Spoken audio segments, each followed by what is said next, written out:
Welcome to the Catering Feed, the Catering Growth Podcast, a show about growing your catering business and restaurant industry trends, powered by EasyCater. Hi everyone, welcome to the Catering Feed. This is your host, Genevieve Babineau, and we've got a really great episode for you today. I have Bonnie Sussman Strominger here with us today. She's the CEO and founder of GoLidz. Hi Bonnie, how are you? How are you? Thanks for having me. We really wanted to dig into a conversation today about not just packaging, but how does it impact the true customer experience, and really encouraging leaders to think about that customer journey when they're engaging with their packaging. So we are so delighted that you're here to join us. It's such a pleasure to be here with you guys. You're a true entrepreneur and you have 20 plus years in product development and consumer marketing and sales. And so we're really excited for you to share your insight on these key trends and customer experience with packaging. But first, I would love for you to share with the audience a little bit about your own business and how GoLidz is really impacting the industry. Sure, thank you. Well, we started back 7 years ago, but the concept actually came to me back in the 90s. I was on a bad date at a movie theater. I had popcorn and candy and soda, and I was carrying everything. And long story short, I got into the theater, tripped over a man's knee. Everything went over. People were very upset. I was very upset. I was glued to the floor. And I just sat there thinking the entire time, this is outdated. And that was it. I left the theater. I went on with my life. I got into the corporate world. I didn't really get in the mindset of executing on this until the smartphone came out. That's when you started to really see that everyone was down a hand and that grab and go became so unbelievably inconvenient. So we saw a huge opportunity to innovate on a standard lid. I hear you saying a few words repeatedly. One is disruption and the other one is convenience. And we've seen a lot of these industries go through some major evolutions recently, whether it's the hotel industry, travel industry, the bookstore industry, right? And a lot of it comes down to convenience. So, how do you think consumers are creating a similar shift in the food service industry? I mean, you're right about that. Every industry is being driven by lifestyle convenience. It's what's moved us all forward. And if you look industry to industry, there's no sign of it slowing down. As far as the consumer shift in the food service space, everything is more hectic. Lives have gotten crazier and busier and the demands. And so when you look at grab and go and you look at food service, the notion of someone coming in with two free hands is now rather uncommon. You're doing more business on your phone than usually you are now from the laptop. We're all multitasking. And so the number one way to tap into consumer needs is to meet them where they need the convenience. But the big question that we sit and talk about daily at GoLidz, what goes on beyond those four walls? When they walk out, what is that brand experience like? How have you created something that eases their life, their day, that they are going to remember? You see that grab and go, ease of food service, need for convenience truly on the rise in correlation with this technology dependence. And so how are restaurants and food service providers adapting to that and kind of trying as best as they can to get ahead of what the consumer needs going to be? You know what? I think packaging has not been a big focus. It's always been placed somewhat on the side. Digital tech, innovation, that's at the forefront. But it's seeing the whole life cycle of innovation through. On the packaging side is having that brand emerge as a full life cycle experience. The tech, the digital aspect of it, that's going to come into play before and during the purchase. But once that ends, that's been completed, and now what's left of it? That's where the packaging comes in. That's where these brands are now starting to dig in and figure out how convenient can we make this, where it's efficient for us, where there's maybe an increase in check average. The thing about packaging, though, it's really funny how you're saying it. It's kind of an afterthought for a lot of people, and we do hear that from a lot of partners, but it also plays such a crucial role that when you're taking food off the premises and you're suddenly thinking about how can I maintain this food integrity? How can I have something that's going to still speak for my brand and market my brand and, really wow that guest? guests have a very low expectation for what packaging is going to do. I think most of the time they're waiting for it to fail them.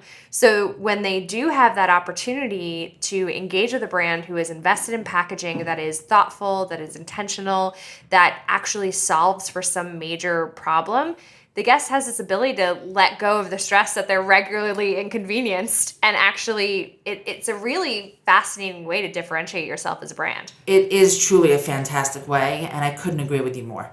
When you do something that your customer is not expecting, if you go to this coffee brand every day, you're not expecting anything to be different than you expected last week or last month. Now they've done something that is catered to your lifestyle. So it's really not about what's working for the brand, what they want it to be. It really has to be, what do their guests want? What does the customer need? And so when you stand out as a brand, you make that connection, that's brand loyalty. You get to talk to a lot of really major brands, and one of the things I love about what you're saying is I think operators and leaders in the off-premises space have so many things to worry about. They're thinking about delivery, they're thinking about SKU numbers and physical capacity and where am I going to store all of this and sustainability and cost. I mean, there's so many things on the restaurant or food service side of things to stress about, but I really hear you strongly urging them to say, take that time to take a step back and solve for the consumer needs. Because all of those other things are absolutely crucial as well. But if you're not at the end of the day truly solving something for the consumer, then you're going to miss the mark. Pretty much, yes. And look, it's fully understandable.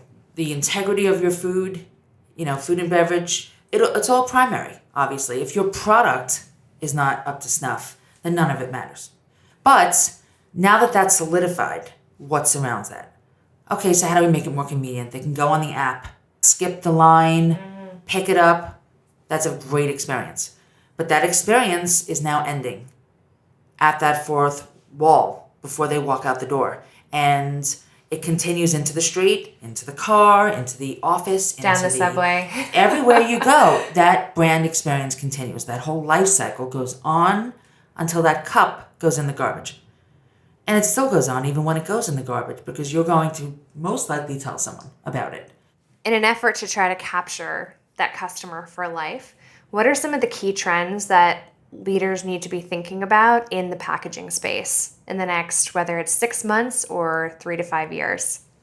A lot of elements. Obviously, a key factor is functionality, the utility. Long gone are the days of just getting something and struggling to get it open or having to use a scissor or it tearing or ripping. People expect their products, no matter whether they're fresh food or it's packaged.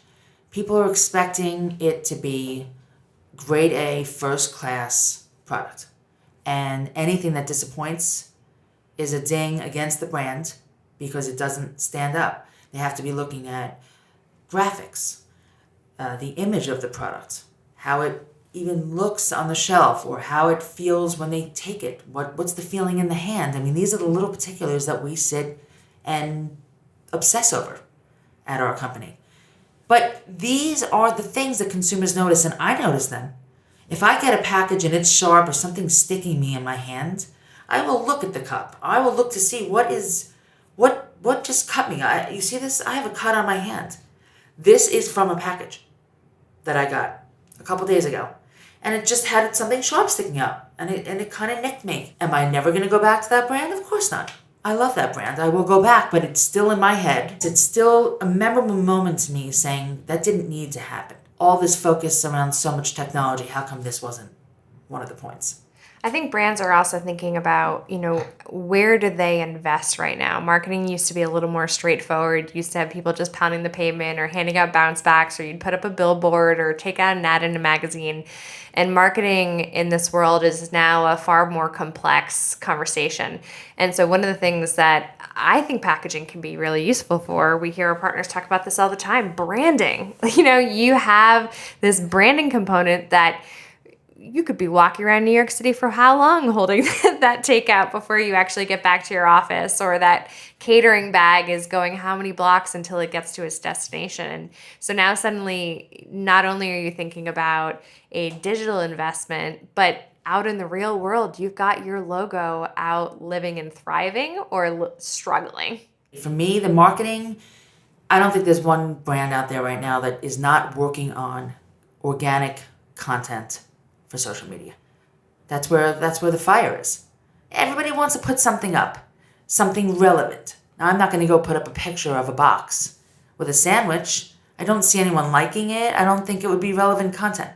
If you put something that is edgy and forward thinking and innovative and kind of a directive of where that brand is headed, then you've created a buzzworthy movement that is going to be shared, going to be liked repetitively. Naturally, though, when you want a leader to make that leap to truly invest in something like a packaging strategy, clearly you have to show them, like, where's the money? Where's that ROI? So what are some of the things that you're encouraging leaders to consider as they're looking for the right packaging solution? It's a great question. As a CEO, you need to be looking at profitability constantly. And you need to be looking at profitability in every sector. So when it comes to packaging, yes, it is typically seen as an expense. I don't want to call it a sunk cost. It's a cost of doing business.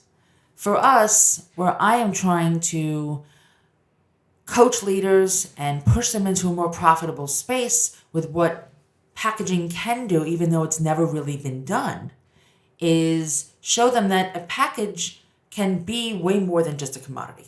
What if you could have a package that could not only generate revenue by upselling? So you're taking some of the guesswork out of the choices maybe on the menu, but you're also offering convenience. You're making it easier for them to say yes. In turn, that package now delivers an ROI.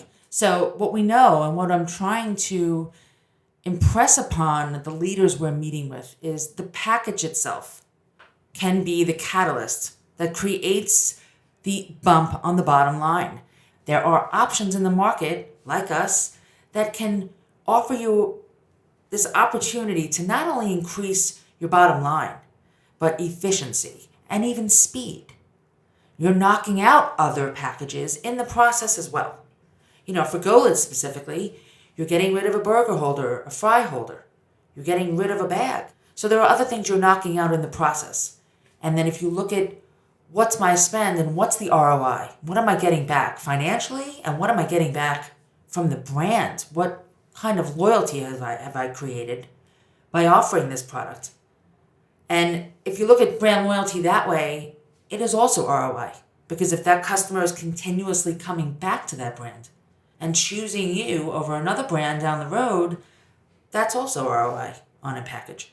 We hear a lot of leaders thinking about their P&L for off-premises and how are they justifying that ROI. And when you're able to shift packaging from just being a cost of goods and instead see that the packaging itself is creating incremental value, whether it's incremental traffic or whether in that just very moment that person is choosing the upsell, they're going for a bundle, they're choosing something that they might not otherwise have spent their money on just because the innovation around the packaging is a far easier conversation to justify the investment if you see that the packaging itself is driving more value. So I love that you're talking that even someone who owns the food space and maybe they're a burger bar or they're a taco restaurant, how do they pull in bev attach? And we all know what a crucial opportunity is when even if you get one more beverage sold an hour, what that could do for your sales. Packaging is such a crucial component of that. So we're so grateful that you were here today to share your strategy and insight and advice for these leaders. So thank you so much, Bonnie.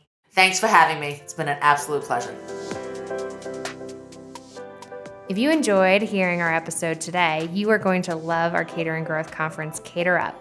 Join us in San Diego, April 22nd to 24th to learn from experts and connect with your peers in the catering industry. Go to caterup2020.com to register.